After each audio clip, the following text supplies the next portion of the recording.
kembali lagi nih sama Karara, Dodi, dan Sinta pada program Belajar dari Rumah. Nah, sebelum mulai kegiatan pagi ini, yuk kita berdoa bersama sesuai kepercayaan masing-masing ya. Berdoa dimulai.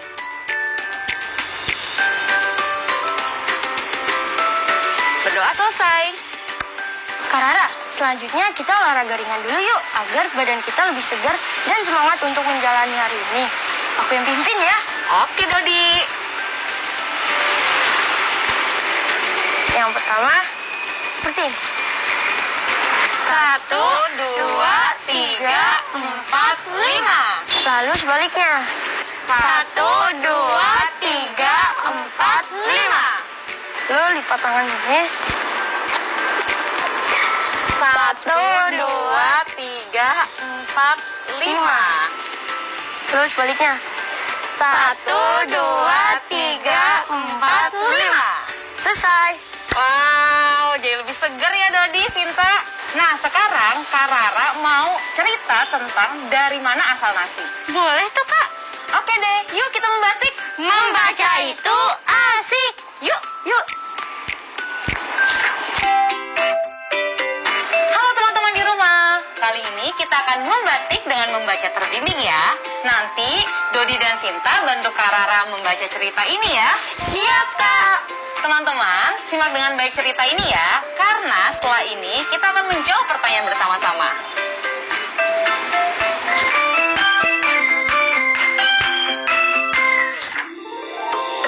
Dari mana asal nasi?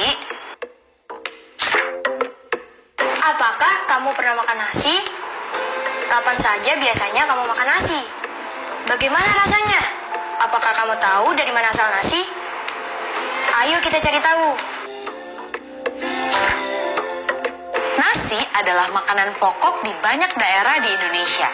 Kita biasanya makan nasi untuk memenuhi asupan karbohidrat tubuh. Nasi yang kita makan sehari-hari berasal dari beras. Nah, beras ini dicuci dan dimasak dengan air hingga melunak dan menjadi nasi. Lalu, dari mana kita mendapatkan berasnya? Kita bisa mendapatkan beras dari tanaman padi yang ditanami petani. Tetapi, untuk mendapatkan beras ini, para petani padi harus melewati beberapa tahap. Pada tahap pertama, petani memilih benih padi yang baik. Hal ini penting supaya tanaman padi tahan terhadap serangan hama dan hasil panen nanti berlimpah. Benih yang baik biasanya akan tenggelam saat direndam. Benih yang telah dipilih dimasukkan ke karung goni dan direndam di dalam air selama 1 malam. Proses ini akan membantu pembenihan terjadi secara bersamaan. Pada tahap kedua, petani melakukan penanaman benih di lahan sementara. Bukan ladang atau sawah ya. Petani menyebarkan benih yang telah berkecambah dengan merata di lahan itu. Setelah tumbuh daun sempurna sebanyak 3 hingga 4 helai, maka artinya benih padi siap untuk ditanam. Benih padi akan dipindahkan ke lahan sawah atau ladang. Pada tahap ketiga, petani menanam benih padi di sawah atau ladang. Selanjutnya, bakal akar dan tunas keluar lalu batangnya memanjang. Tanaman padi kemudian berbunga hingga gabah matang, berkembang penuh, keras, dan berwarna kuning. Pada tahap ini, petani biasanya mulai mengairi dan memberi pupuk pada tanaman padi. Hal ini bertujuan supaya tanaman padi dapat tumbuh dengan baik. Pada tahap keempat, saatnya tanaman padi siap untuk dipanen. Panen dilakukan dengan tanda-tanda padi yang sudah menguning dan merunduk. Untuk bisa ke tahap ini, para petani biasanya menunggu pertumbuhan padi sekitar 110 hingga 120 hari. Hasil panen berupa gabah. Selanjutnya ditumbuk dengan langsung atau digiling. Sehingga bagian kulit padi terlepas dari isinya. Bagian inilah yang berwarna putih, kemerahan, ungu, atau kehitaman yang disebut beras. Pada tahap kelima, beberapa petani membawa hasil panennya ke rumah untuk dimasak menjadi nasi. Ada pula yang menjualnya kepada pengumpul atau langsung ke pasar. Lalu kita akan membeli beras tersebut untuk dimasak di rumah menjadi nasi.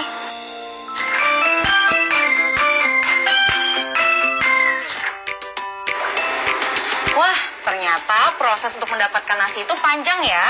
Apakah kamu masih ingin menyia-nyiakan nasi? Nah, karena kita sudah selesai membaca, Kak Rara punya beberapa pertanyaan nih untuk kalian jawab. Tapi sebelum itu, teman-teman di rumah jangan lupa siapkan buku dan pena ya. Lalu ikut menjawab pertanyaan yang Kak Rara berikan. Siap, Kak Rara. Apa pertanyaannya? Oke, dari cerita tentang nasi yang sudah kita baca, menurut kamu dari mana asal nasi? Dari sawah yang dikerjakan oleh petani. Aku coba tambahkan ya, Kak. Petani menyemai benih terbaik di sawah, lalu tumbuh menjadi padi yang matang dan menghasilkan gabah. Gabah itu lalu dipisahkan dari kulitnya dan menjadi beras yang kemudian kita masak menjadi nasi. Wah, hebat kalian. Selanjutnya, apa saja tahapan yang harus dilakukan petani untuk mendapatkan beras? Pertama, petani memilih benih terbaik. Kedua, menanam benih di lahan sementara. Ketiga, menanam benih di sawah dan mengairi sawah. Keempat, memanen padi yang matang. Terakhir, dijual deh ke pasar. Hebat, Kak, aku jadi ngerti gimana sampai akhirnya beras bisa ada di pasar. Siapa dulu dong, Sinta. Oke, yuk kita ke pertanyaan selanjutnya ya. Apa itu, Kak? Oke, kapan benih siap untuk dipindahkan ke sawah? Padi boleh dipindahkan ke sawah setelah tumbuh 3 atau 4 helai daunnya. Wah, hebat nih adik-adik Kak Rara. Ternyata kalian menyimak dengan baik ceritanya ya. Nah, gimana teman-teman? Sudah tahu kan dari mana nasi berasal? Apakah teman-teman berhasil menjawab pertanyaan dari Kak Rara dengan benar? Wah, selamat ya teman-teman. Terima kasih atas jawabannya. Selanjutnya, yuk kita berlima dulu. Membaca 5 kata.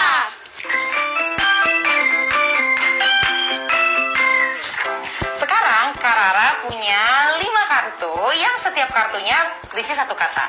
Nanti Kak Rara akan buka satu-satu kartunya dan kita baca bareng-bareng ya. Dodi, mau bantuin Kak Rara buat acak gak? Mau dong, Kak. Oke.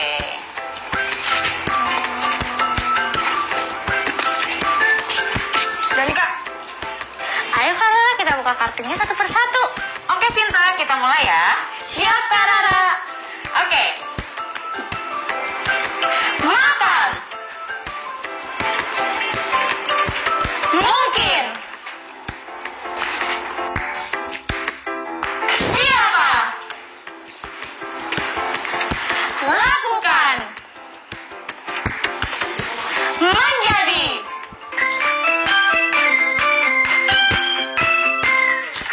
Wah, 5 kartunya udah terbuka semua nih. Itu artinya kita sudah selesai membaca semua kata. Yeay, akhirnya. Teman-teman, Balima ini bertujuan supaya kita dapat lancar membaca dan mengingat setiap kata tersebut ya. Tetap semangat untuk belajar dan berlatih.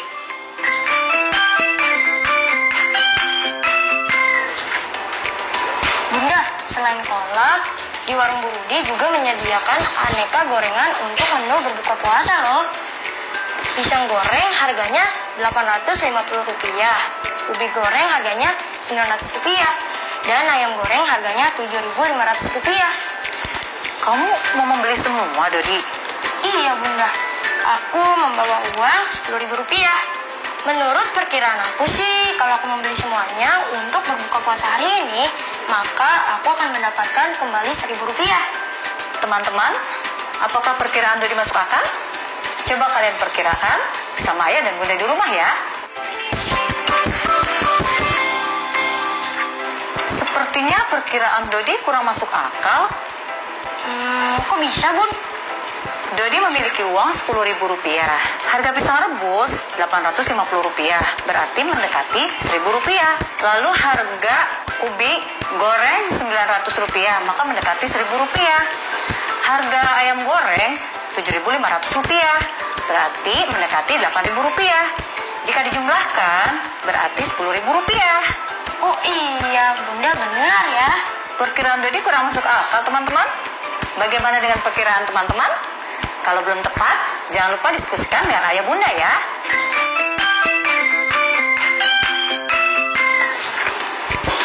Ara, aku Aku ada tugas nih, sama seperti kemarin, menggunakan diagram batang untuk menyelesaikan soal cerita. Tapi sekarang menggunakan 2 langkah, Kak. Aku masih bingung. Kalau gitu, kita belajar sama-sama aja yuk.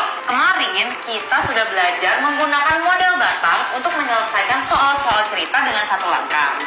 Sekarang, Kak Rara mau jelasin nih metode batang untuk menyelesaikan soal dengan 2 langkah. Sebelum itu, kita siapin alat tulis dan bukunya ya. Teman-teman di rumah juga ikut belajar bersama kami ya. Sinta, Dodi, Kak Rara sudah menggambar 2 diagram nih. Diagram merah lebih panjang daripada diagram yang biru. Kalau ada contoh soal seperti ini, harga 1 alat tanam premium lebih Rp325.000 daripada harga 1 alat tanam biasa. Harga 1 alat tanam premium Rp645.000. Berapa jumlah harga 1 alat tanam premium dan 1 alat tanam biasa? Siapa yang masih ingat gimana cara nulis dalam diagram? Aku, Kak. Diagram batang merah yang panjang itu menunjukkan alat tanam premium. Diagram batangnya seharga Rp645.000. Betul, Dodi. Kak Rara tulisin ya di sini Rp645.000. Oke.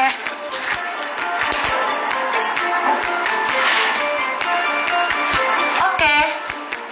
Tapi kita belum mengetahui harga alat tanam yang biasa. Iya, betul, Dodi.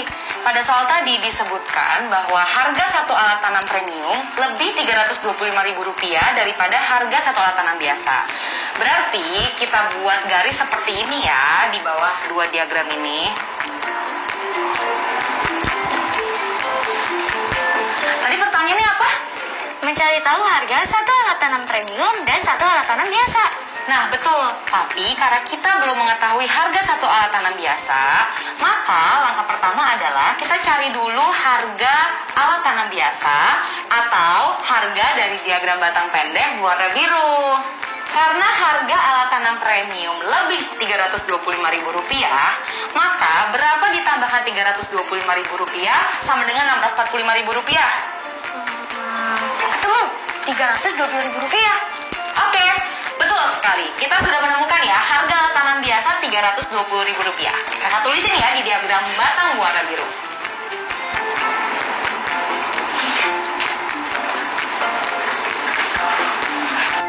Lalu, langkah kedua, kita sekarang jumlahkan alat tanam biasa dan juga alat tanam premium. Siapa yang bisa? Cinta, Kak. Rp320.000 ditambah Rp645.000 hasilnya Rp965.000. Tepat sekali. Jadi jumlah harga 1 alat tanam premium Rp645.000 ditambah 1 alat tanam biasa Rp320.000 sama dengan Rp965.000. Gimana? Sudah paham? Ya, Kak, berarti kita mencari dulu harga diagram batang yang belum ada. Lalu kita jumlahkan deh seluruhnya. Betul, kayak gitu, Dodi. Oke, Kak. Nah, karena sudah paham, Kak Rara mau ngetes nih kalian berdua. Siap-siap ya. Harga 1 alat pemotong rumput kurang Rp400.000 daripada harga 1 alat matun padi. Harga 1 alat matun padi Rp625.000. Berapa banyak uang yang diperlukan untuk membeli kedua alat tersebut? Coba kalian kerjakan. Jangan lupa ya digambar. Langkah pertama adalah kita menentukan harga alat pemotong rumput karena belum diketahui berapa harganya. Kita gambar diagram batangnya. Diagram batang merah adalah alat matun padi dan harganya Rp625.000. Diagram batang biru adalah alat pemotong rumput. Belum diketahui harganya, Kak. Lalu kita buat garis untuk menyatakan selisihnya bahwa harga 1 alat pemotong rumput kurang Rp400.000 daripada harga 1 alat matun padi, maka kita tulis Rp400.000 pada garis. Caranya adalah berapa ditambah Rp400.000 sama dengan Rp625.000. Kita bisa mengurangkan Rp625.000 dengan Rp400.000 dan hasilnya adalah Rp225.000. Lalu dari sini kita mengetahui bahwa harga 1 alat pemotong rumput adalah Rp225.000. Mantap. Lalu, karena perintahnya adalah berapa banyak uang untuk membeli keduanya, maka kita jumlahkan, Kak. Rp225.000 ditambah Rp625.000 sama dengan Rp850.000. Wih, keren. Kerjasama yang hebat. Good job. Jelas dong, Kak. Kita coba satu lagi ya. Coba sekarang kerjakan sendiri-sendiri. Ada soal seperti ini. Jumlah harga satu alat semprot dan satu alat singkal bajak adalah Rp610.000. Harga alat semprot adalah Rp525.000. Alat mana yang harganya paling sedikit dan berapa kurangnya dari harga alat lain? Coba Dodi jawab, alat mana yang harganya paling sedikit? Kita gambar dulu diagramnya. Nah, jumlah kedua alat adalah Rp610.000. Maka pada garisnya kita tulis Rp610.000. Lalu harga alat semprot Rp525.000. Yang belum diketahui adalah harga alat singkal bajak. Dari sini kita dapatkan bahwa harga singkal bajak adalah Rp85.000. Sehingga harga alat yang paling sedikit adalah alat singkal bajak. Mantap. Lalu Sinta coba jawab, berapa kurangnya dari harga alat lain? Baik, Kak. Kita sudah mengetahui harga singkal bajak adalah Rp85.000 dan harga alat semprot adalah Rp525.000. Berapa ditambah Rp85.000 hasilnya Rp525.000. Didapatkan harga kurangnya adalah Rp440.000.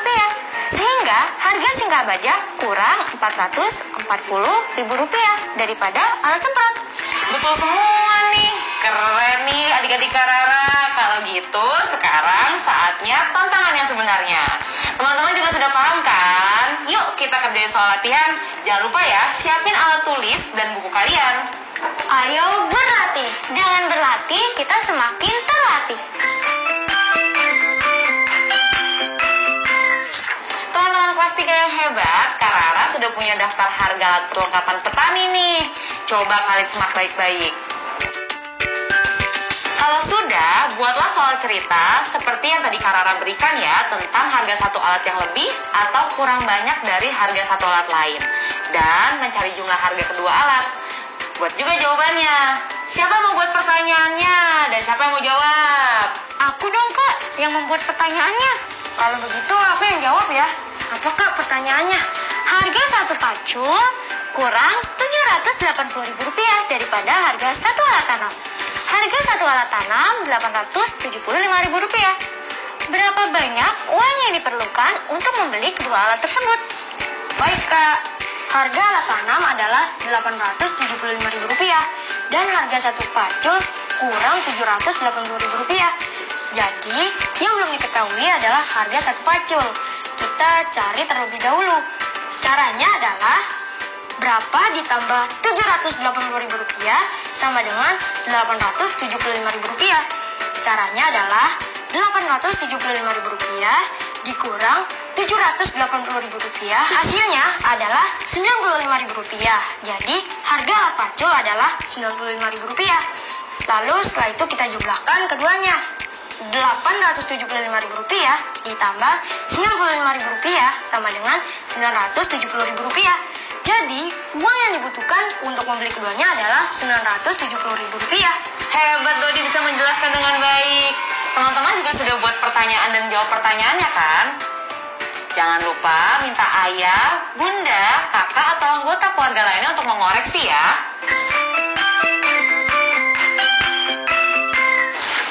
Oh iya, kita cicil proyek akhir minggu yuk. Kamu sudah memberikan keterangan pada tahapan pertumbuhan padimu belum, Dot? Sebentar, Kak, aku ambil dulu catatannya. Sudah nih. Nah, coba Dodi bacain supaya teman-teman di rumah juga tahu bagaimana cara membuatnya. Oke, Kak. Usia padi 0 hingga 60 hari, akar bertumbuh, tunas keluar, dan batang memanjang. Usia 60 hingga 90 hari, terbentuk bunga dan biji. Usia 90 hingga 120 hari, tinggi tanaman padi tidak bertambah. Tanaman padi menguning. padi dipanen. Cakep. Teman-teman di rumah jangan lupa ya memberikan keterangan pada tahapan tanaman kalian seperti yang dibuat. Lalu siapkan juga laporan akhir minggu. Seperti ini kerangkanya.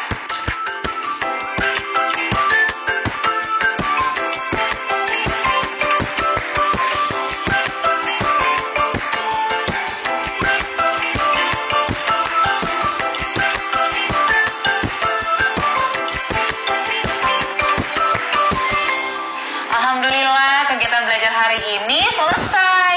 Kita ingat-ingat lagi ya, apa saja yang kita pelajari hari ini?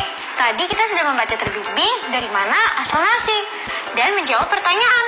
Tadi kita juga membaca 5 kata menggunakan kartu acak. Katanya adalah lakukan, siapa, mungkin, menjadi, dan makan.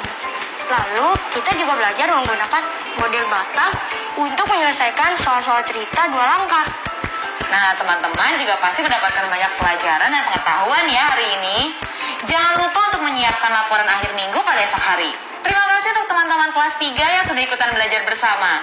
Terima kasih juga untuk ayah bunda hebat yang menemani teman-teman kelas 3 hari ini. Jangan lupa tetap terapkan 5M, menggunakan masker, mencuci tangan, menjaga jarak, mengurangi mobilitas, dan menghindari kerumunan agar kita bisa memutus rangkaian penyebaran COVID-19. Tetap jaga kesehatan dan jangan lupa berlatih. Sampai jumpa besok hari. Sampai jumpa.